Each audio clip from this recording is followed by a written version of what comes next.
వచ్చే విద్యా సంవత్సరం నుంచి రిజర్వేషన్లను అమలు చేయని పక్షంలో వచ్చే నెల 14 నుంచి కాంగ్రెస్ పార్టీ నిర్వహించ తలపెట్టిన పునరంకిత సభల్ని అడ్డుకుంటామని మాదిగ రిజర్వేషన్ పోరాట సమితి హెచ్చరించింది. ఎస్సీ ఎస్టీల వర్గీకరణపై ముఖ్యమంత్రి ఇచ్చిన హామీని నిలబెట్టుకోవాలని ఎంఆర్పీఎస్ అధ్యక్షుడు మంద కృష్ణమాదిగ డిమాండ్ చేశారు. అమలాపురం నుంచి హైదరాబాద్కు మాదిగల తిరుగుబాటు మహాపాదయాత్రను ఆయన ప్రారంభించారు. వేలాది మంది కోనసీమలో ప్రస్తుతం ఈ ర్యాలీ కొనసాగిస్తున్నారు.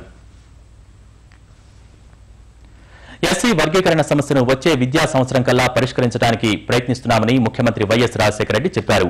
అప్పటికీ కాకపోతే సమస్య ఇలాగే కొనసాగుతుందని వ్యాఖ్యానించారు.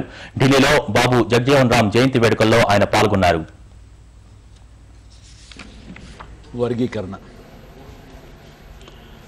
ఈ వర్గీకరణ సంబంధించి కేంద్ర ప్రభుత్వం ఒక కమిషన్ ఏర్పాటు చేయాలని నిర్ణయానికి వచ్చింది. కమిషన్ వేస్తే నిర్ణయం బాగా ఆలస్యం అవుతుందనే అప్రహెన్షన్ కూడా కొంతమందిలో ఉంది. కానీ కమిషన్ వేయకుండానే నిర్ణయాలు తీసుకుంటే దానివల్ల మంచి చెడులు ఎలా ఉంటాయో అనేది మరొక ఆలోచన ఉంది.